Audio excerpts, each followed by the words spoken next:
Hey everybody, and welcome to this video lecture that's brought to you by the UCM Career and Life Design Center in collaboration with the Graduate Studies Office here on the Warrensburg campus. My name is Kendall Rieger. I am a Career and Life Design Advisor with the Career and Life Design Center.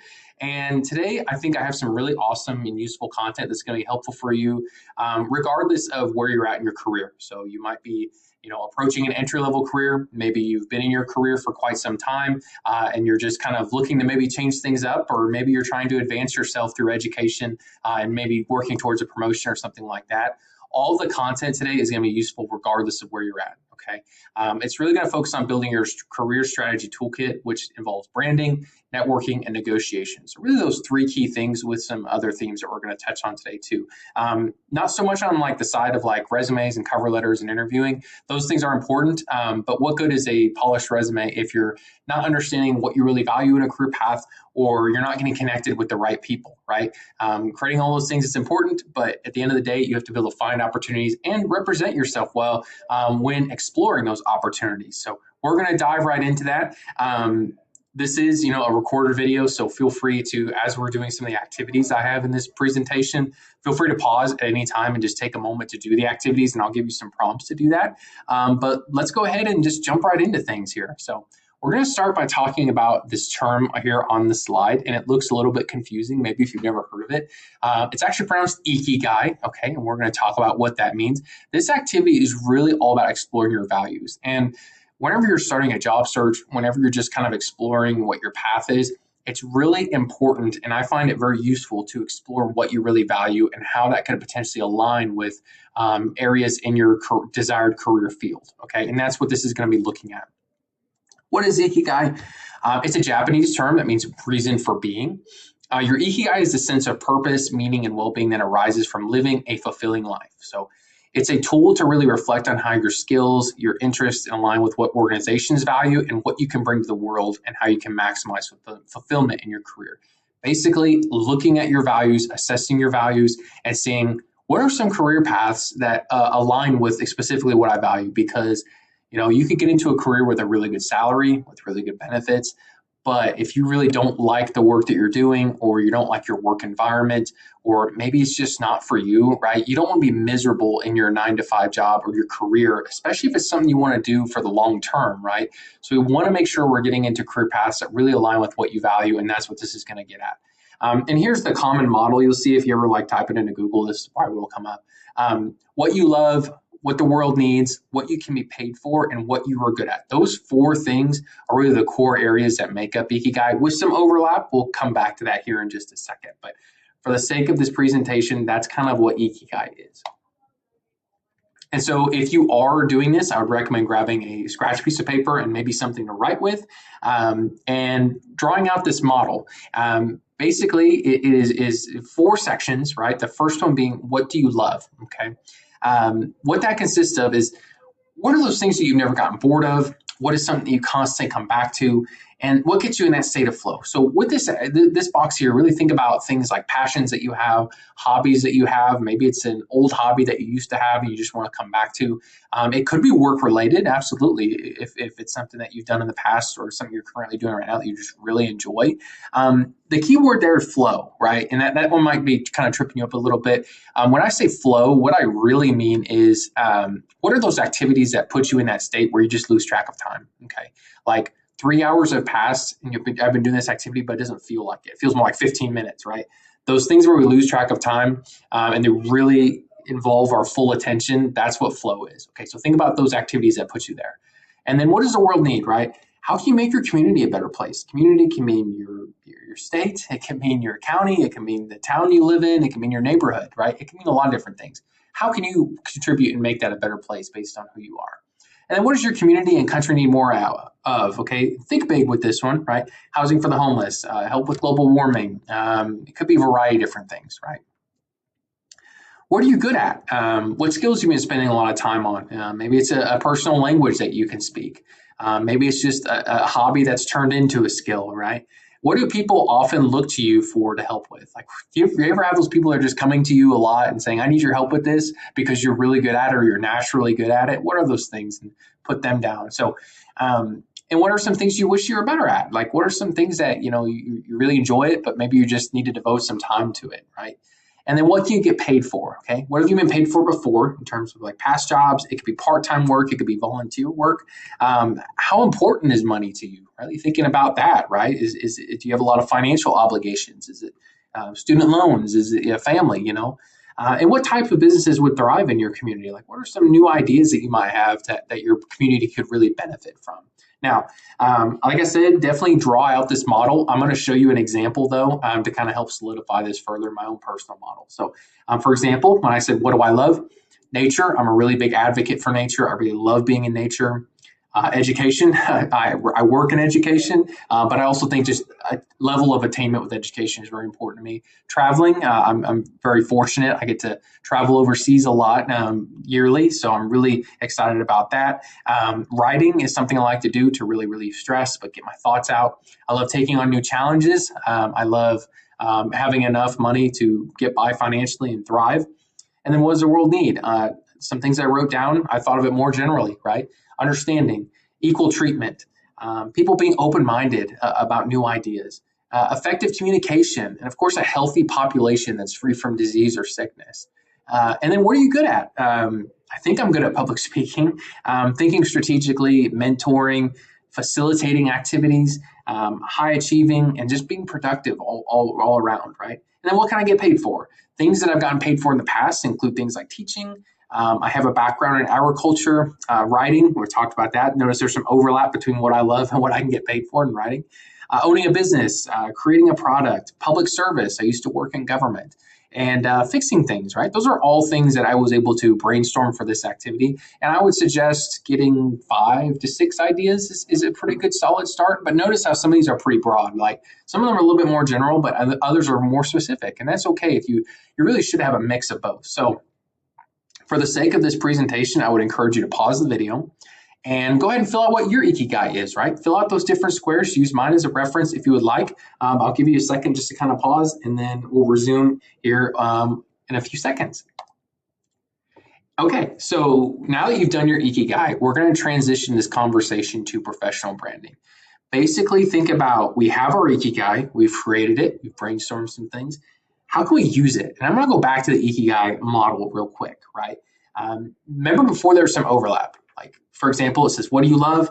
What are you good at? That leads to passion, right? What are you good at and what can you be paid for? That's a profession, right? So you're kind of seeing that overlap. And this is where that professional branding stuff is going to come in, because we're talking about using it effectively.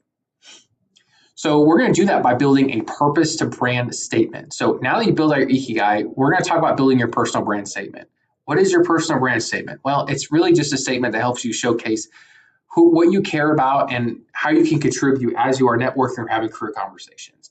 I'm talking about like when you're at a networking event, maybe you're at a coffee shop, maybe you're at a career fair, and you're actively talking to professionals, and you need to really describe who you are. Your personal brand statement is like a short statement that just gets the conversation kind of kicked off, or if they're asking you specific questions, it's a short, concise way to talk about who you are. So we have a basic template out there. If you would look at the screen there, I'm interested in using my skills in blank to help address blank. Hopefully you've noticed that with your Ikigai, like that first part is I'm interested in using my skills. That could be what can I get paid for? To help address, that's probably those what can you contribute, or how can you give back, or what does the world need, right? That's where you can fill in those. So same thing that we've done before. You can pause the video here and fill out and create your purpose to brand statement on your own. Okay. All right, so now that you've created that purpose to brand statement, now we're going to transition this conversation a little bit more to networking, okay, which is all about really further exploring that Ikigai, okay? And it looks like a few different things. So the purpose of networking, right, a lot of employment is found through networking. I could talk all day about that. Building connections, talking to people in the industry is super important. But networking also helps you identify where Ikigai can show up in your future career. So when you're talking to a professional, ideally, asking them, showing them your Ikigai, saying, how do these qualities, these things that I really enjoy, how do they fit into your organization? Are there opportunities for me to explore this further? That gives you questions to ask when you're talking to a professional. It also gives you a path, right? Networking equips you and reaffirms that you're on the right track to finding a career that aligns with your ikigai. Networking is all about learning, right? It's not necessarily, it's about building relationships, but it's a big part of it's learning. And part of that learning process is looking at your ikigai and seeing how it overlaps with certain career paths. And then making informed decisions, right? Choosing a career or choosing to start over in a career or go back to school, right? That's a big decision, okay? You need to make sure you're making an informed decision, especially if you have a lot riding on that decision. And so your ikigai can be a good guide when you may be experiencing things like imposter syndrome. For those of you maybe don't know what that term means, it's basically like a false sense of confidence that you may feel that you have, or you just kind of lack confidence, in other words, even though you are very qualified and you have a lot of qualifications, but you just maybe feel like you're afraid to kind of take risks because you just don't have that level of confidence, okay? And that's kind of how you can define imposter syndrome. But Ikigai can be used as a guide when you are in those moments where you're just not feeling the most confident or you're unsure of your own abilities. Use that Ikigai as a guide for you. All right, and now we want to talk about negotiation, okay? Negotiation is, it's quite a big topic to really explore, but we're going to break it down into some simplified steps here. So branding communicates your value, right? Networking is how we are connecting ourselves to the opportunities, and negotiation ensures your values are recognized in an organization. So if you think about this in a loose sense, where really it's kind of acting as a progression, right? We talked about looking at our values, communicating those values, and now we're going to talk about being able to negotiate, in a sense, an offer, if you will, a job offer or whatever the offer is in that present moment. So what are the components of a job offer? Let's just break this down a little bit, right? Because a job offer is not limited to just salary. In fact, if you're able to negotiate many components of compensation, okay? Whenever you get an offer letter from a job, that thing that you sign, saying that you're a contract or whatever, it has a lot more than just salary in it, right? It talks about the context of your work. A lot of times it will include, of course, the salary, but it'll also include things like benefits. Both of those things you can negotiate, okay? We're going to talk about how to make an informed decision with these, but these are the components that you really want to look out for.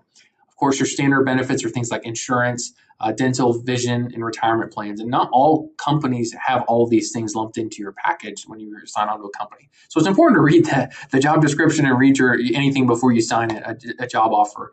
Vacation time or PTO, right? Personal, sick, holiday time, vacation, paid off time off can look like a lot of different things for a lot of different companies, right? Work-life balance even, right? That kind of goes into vacation and paid time off a little bit, but it could look like a few different things. Maybe, you're working in person, remote, or hybrid. That's considered work-life balance, especially in 2026. So, and then just additional perks, it may be like a child care that's provided by your company. It may be a company vehicle. It may be life insurance. It may be negotiating moving expenses if you have to relocate for your job.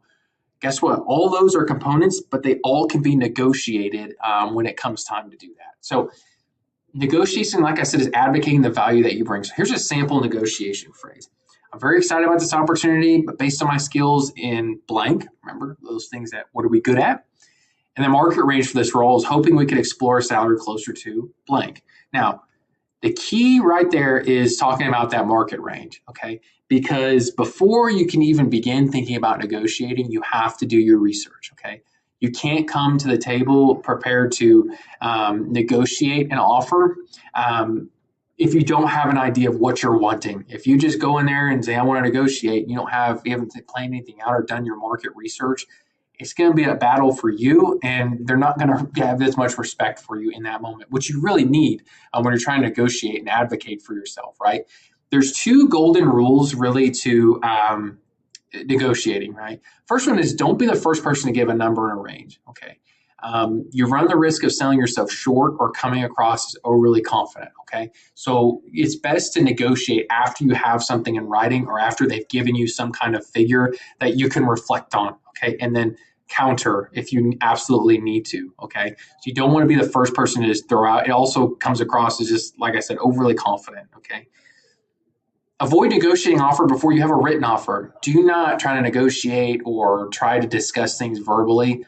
Always, always, always try to get it in writing so you have something to hold them to. It's great if you can create a copy of it and have for your records because you never know when you might need to pull it out, right? It's just like any other kind of contract that you might have. You don't want any confusion or mix-ups later on in the process. And If you try to do a verbal offer, it may limit your ability to negotiate if you already agreed to something verbally, right? It can lead to confusion. You don't want to get yourself into that situation. But just know with negotiating, the key things to do are research and then these golden rules right here, right? Understand what your worth is as well. Like think about, what you've done in the past and the prior experiences that you contribute, and think about how valuable you are as a candidate, and then make those base those figures off of that. There are tools out there. So like if you're wanting to negotiate salary, for example, Glassdoor is a resource that I have utilized in the past. There's a lot of them out there where you can look at your average salary for your industry.